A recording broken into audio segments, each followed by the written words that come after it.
You remember in the first contest between these two, Penn State and Johns Hopkins scored a combined 2 goals in the first period. It was Penn State opening it up in the second quarter, as now Baldwin will get another face-off. We're still on the turf. Brendan Leary picks it up for Penn State. Sophomore. Gives it over to Kyle Lehman. Magical touch at the end. He's like a spot shooter in the NBA. Think Dante DiVincenzo or another big-time three-point shooter. When he's hot, he's going to rip it from anywhere, and he can score in spurts. Again, 7 goals for Matt Trainer. The last time they met, Trainer sitting atop the Big Ten. Where's the slide there? Why aren't you coming up the alley to meet that player and prevent that shot?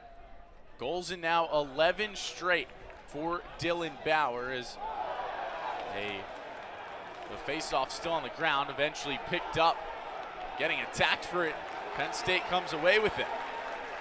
Good aggressive play that time for the Nittany Lions as Lehman has it. Penn State midfielders or even the attackmen see they have a shorty. They're told, go down low, we'll work a two-man game, try and get you free coming uphill, up the hash. Violation this time on Baldwin, so Logan Callahan comes away. Low to low like he did right there on that goal. He's a guy, you've got to know where 16 is on the field at all times in the game. And that's why Penn State's top pull, Alex Ross, is on him, but in that situation, slide away, you're forced to get a second guy there, and he has too much free space. Reid Gills took the face-off that time for the Nittany Lions. They win it, and now they are certainly into it. A crowded Panzer Stadium that likely going to end up over at Beaver Stadium later today. As Colby Baldwin back in the face-off dot wins it for the Nittany Lions into the attacking side, and Matt Trainer will slow things. NCAA leader until last year when Peyton Cormier broke that record, and now CJ Kirsch, the projected #1 overall pick, may break that record by 20 goals. So that tells you where the sport of lacrosse is as it continues to grow and develop at all levels. I was going to say, Hayden, one of the... Not happy he didn't make that save. He thought he should have had it. When that ball went in, past him in the net, it came back out, and he chucked it away. He was not happy with himself.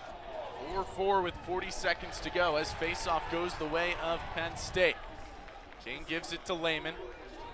Lehman will slow things down. Penn State possibly holding for the final shot. Slide coming in. I trust myself to also throw a fake and soak a hit and still score a goal, because that's all he's done for 4 years for Penn State. Final faceoff goes the way of Baldwin. Will look good in the stats, but Nittany Lions didn't have enough time to get any. It's been a balanced offense. The bulk of it's run through Matt Carlson. He's been generating a lot of looks for them because he's such a mismatch down low.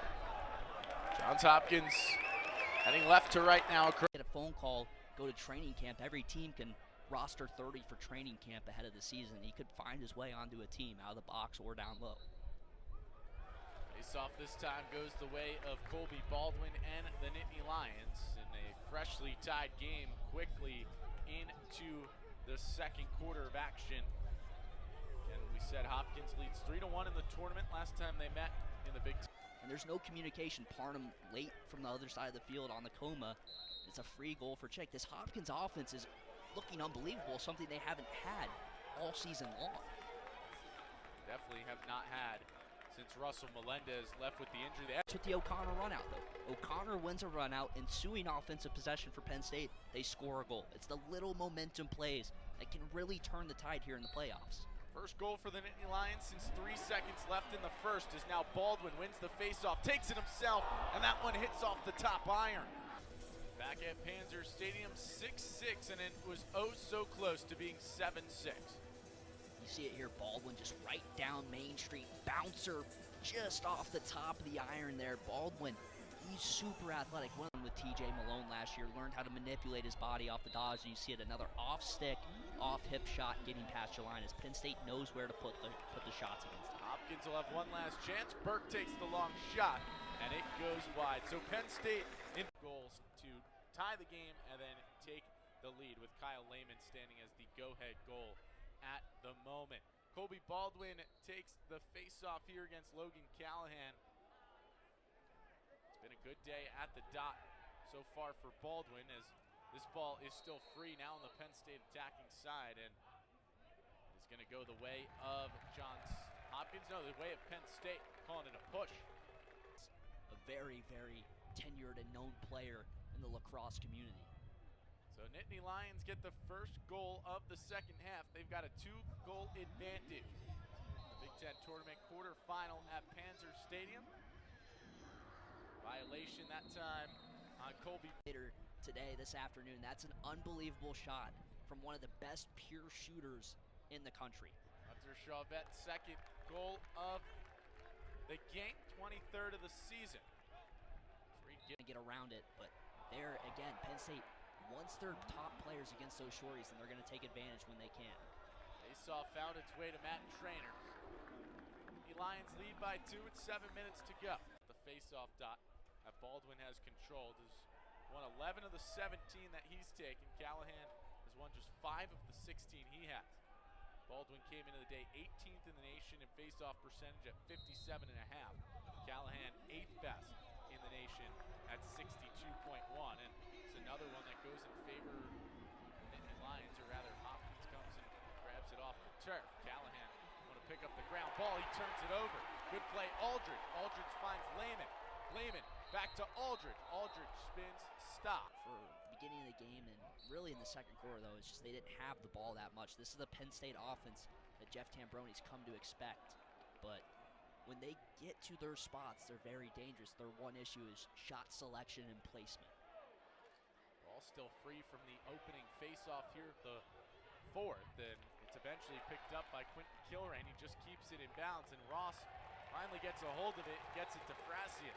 Goals, but it's the little plays in playoff lacrosse that go a long way. They're not things that are going to be tracked on a stat sheet. You're not getting tracked for winning a run out. But your coaches and teammates recognize what you've done. They feel the juice you're giving your team. Liam Burke came into the contest with just 2 points in his freshman year.